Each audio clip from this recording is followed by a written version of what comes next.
въехать в этот прекрасный, красивый город и встретиться с друзьями.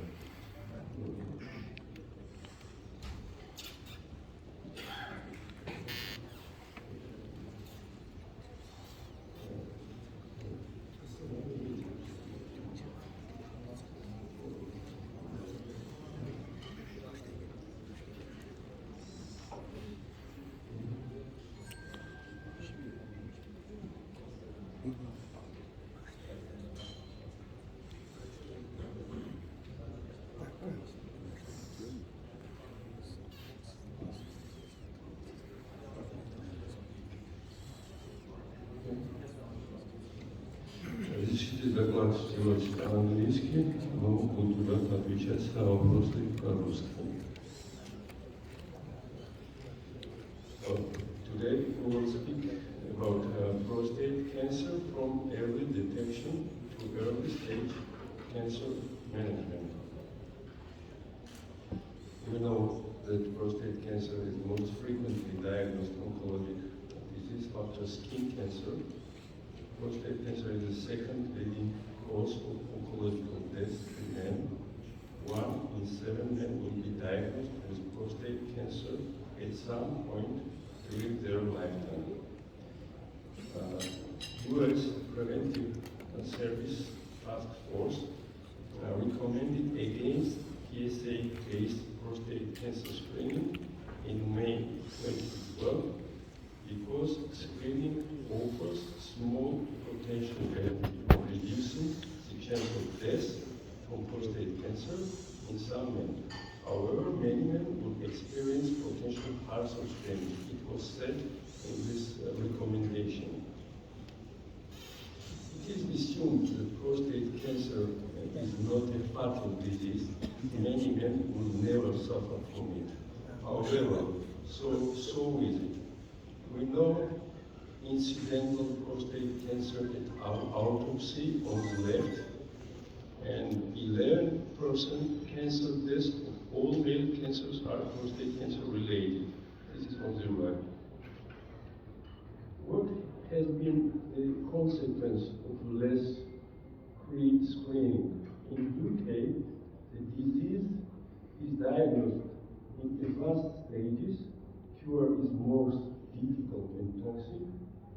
And in USA, more patients are primarily diagnosed at metastatic stage.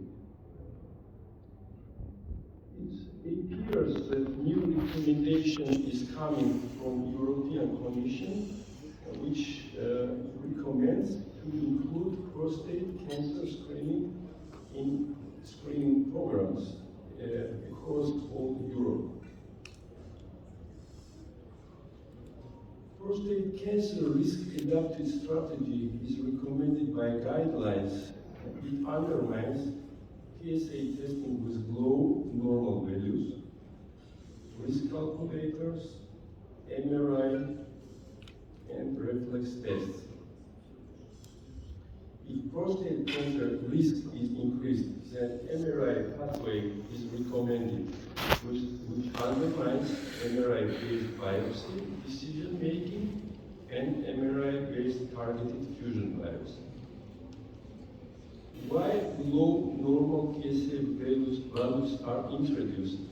Because we see that when PSA is between 2 and 4, there is risk of having prostate cancer in up to 26% of patients. Among them, high-risk cancer can be, significant cancer can be up to 7% of patients. European guidelines produce weak but recommendation for offering of risk-adapted strategy at lower PSA cut-off values. Cut-off value 1 nanogram has been recommended for men in 40 years and 2 nanogram for men in 60 years. MRI pathway has weaknesses, and it was quite good shown in Cochrane database of systemic reviews.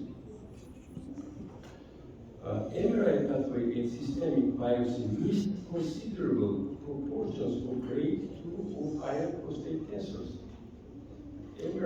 pathway relies on experience and skills in reading MRI and targeted biopsy.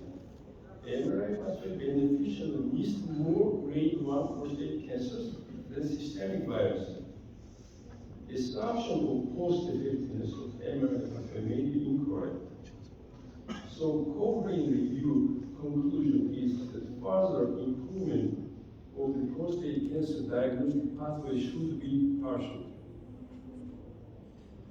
Furthermore, MRI pathway weaknesses are lack of live MRI targeting during prostate biopsy, high cost of routine MRI, allergic reactions or kidney problems preventing the use of contrast media, claustrophobia or back pain during the long diagnosis procedure, joint or other implants in the body, delay in prostate cancer detection, and so on. So MRI adds complexity to the prostate cancer detection pathway and limits its accessibility to many prostates, and a very important application for this year. So recently, Micro-Ultrasound has been introduced. This is the only system which is produced in Canada, and the Micro-Ultrasound is available only for prostate. 300% improvement image compared to conventional transrectal ultrasound. So also Micro-Ultrasound gives live targeting for prostate biopsy. Transrectal and trans-perineal targeting is possible as well, and cognitive MRI fusion platforms. On the left of this picture, we see how looks prostate cancer on MRI on the left side. But on the right side, you see how looks prostate cancer on micro-ultrasound. We see great difference. We see precisely prostate cancer on micro-ultrasound. We see prostate capsule, and so it can be very clearly and very precisely distinguished. So, can micro-ultrasound pathway be used for prostate cancer detection? So we use, since 2020, already 2 years, micro-ultrasound for prostate cancer detection. Also, we have presented at AEA Congress the results of micro-ultrasound use. As we have seen, the sensitivity of micro-ultrasound is about 97%, and it can reduce unnecessary biopsy rate by 42%. This is a video of micro-ultrasound targeted biopsy. This is transrectal biopsy. We see target, which is shown by the arrows, and we see how needle enters into the prostate. So it's absolutely different view, absolutely precise procedure. And we see the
I wanted to я хотел показать трans-perinealную биопсию, которая прекрасно возможно и очень хорошо проводится под контролем Micro-Ultrasound, к сожалению, видео не показывает.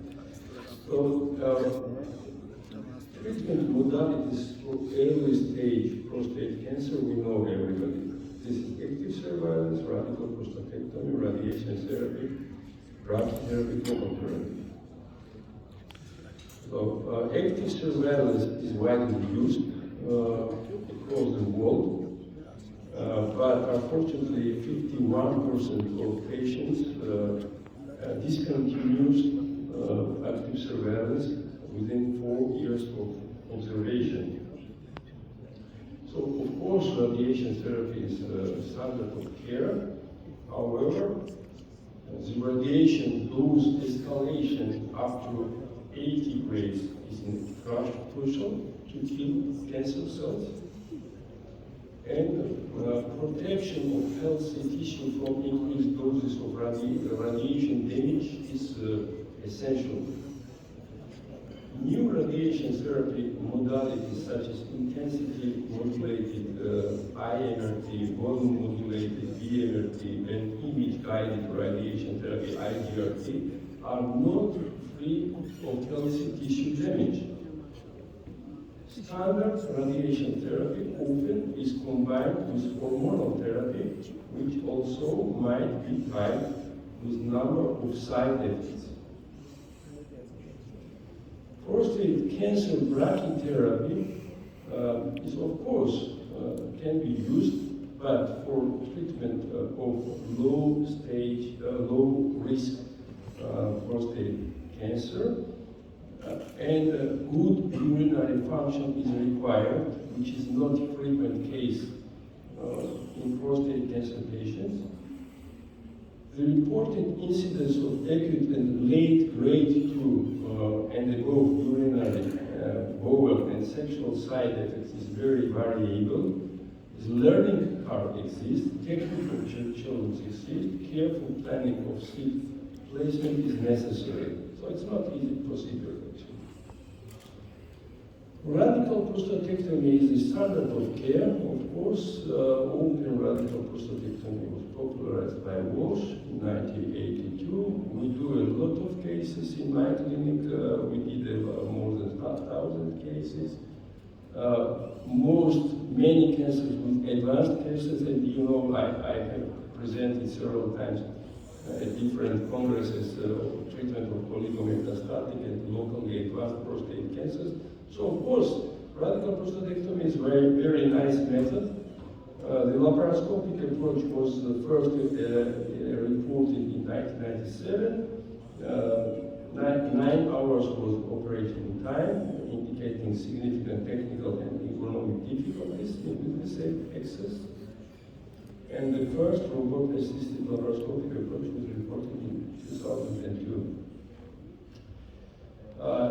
Is there any difference in the results? So a prospective controlled non-randomized trial of patients undergoing in 14 centers using robotic and open radical prostatectomy demonstrated at 12 months after robotic radical prostatectomy, 21% incontinence rate and 20% in open, and erectile dysfunction was observed 70 after robotic and 74 after open. So it was almost the same. The quality of life impact of open and robotic radical prostatectomy at this moment is not very much different.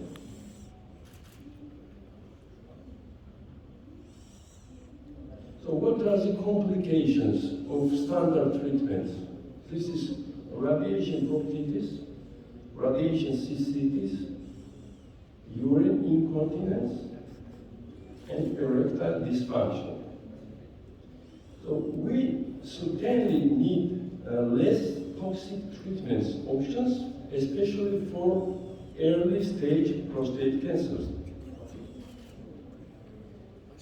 So focal therapy can be an option here, and high-frequency focused ultrasound HIFU and cryotherapy are leaders. Also, some other focal therapies are developing as is currently. So, Focal One is the first and only robotic HIFU around the world. The privileges are non-invasiveness, no ionizing radiation, like transrectal ultrasound, MRI Fusion guidance, and we can combine it with Micro-Ultrasound cognitive guidance, robotic acquisition of the procedure, and this can be done in ambulatory, as an ambulatory procedure, actually. The spread of Focal One HIFU around the world is increasing. Adoption of this method is increasing.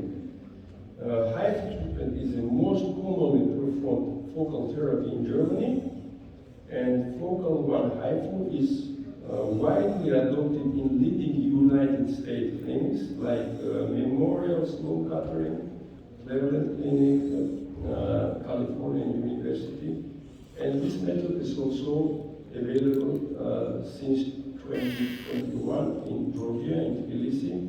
We have already almost second year of experience using this very nice method.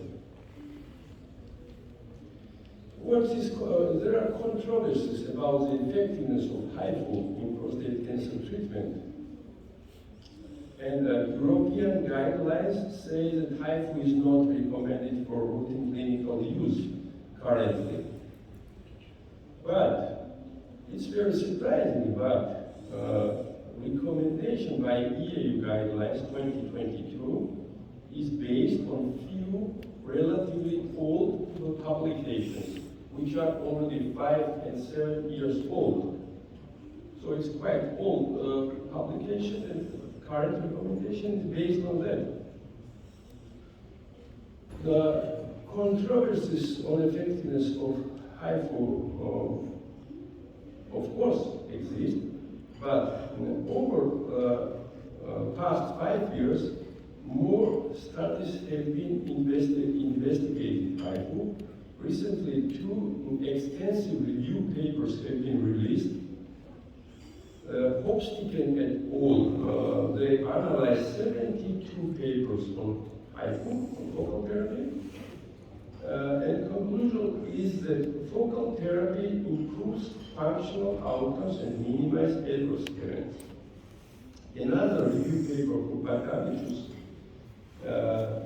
which shows that short-term cancer control rate is encouraging during HIFU, and focal HIFU has the potential to become the standard of care in well-selected patients with prostate cancer. So HIFU improves functional outcomes and minimizes adverse events. To assess the true oncological value of HIFU, it would be fair to evaluate the following total ablation of blood because of relatively low bias related to HIFU treatment protocols. And with very recent publication which analyzed 21-year, using HIFU 21-year, and they are reporting oncological long-term results, it shows that at 15 years, cancer-specific survival rates are very high. For low-risk cancer-specific survival after HIFU at 15 years was 95%. For intermediate cancer, it was 89%, and 69.5% was for high-risk patients. So whole blood HIFU achieved good long-term cancer control in long and intermediate risk patients. Also, another publication from 2022 analyzes 7-year follow-up of whole gland HIFU, and it shows that whole gland HIFU presents a potential alternative to minimally invasive methods treatment methods, and it is a safe option for the treatment of localized prostate cancer. So whole gland HIFU provides good long-term oncologic results in low and intermediate risk prostate cancer patients. And now let's speak about the guidelines.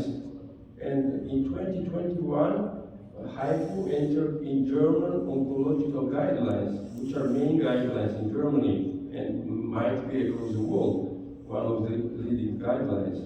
And the German guidelines, this is the first guideline around the world which incorporates recommendations for focal therapy, including HIFU. And this guideline was produced in 2021. And this guideline might be also have an international use, also for our countries. So now the use of HIFU is covered by the guidelines. And these are the guidelines, indications, and the procedure follow-up recommendations. So actually early detection and early stage prostate cancer screening now, management now can involve these two methods, I mean micro-ultrasound and HIFU. So as a conclusion, risk-adaptive prostate cancer screening and early detection represents a modern strategy in prostate cancer management.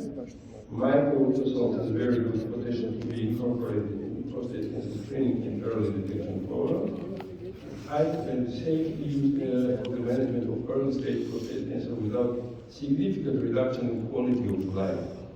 So these guys, hopefully they have enjoyed modern diagnostic and treatment methods, and thank you for your attention. Thank you very much. Sorular var mı? Bir şey olmayı istemiyorum. Teşekkür ederim. Çok sağ olun. Basit konuşuyorum. Söz veriyorum.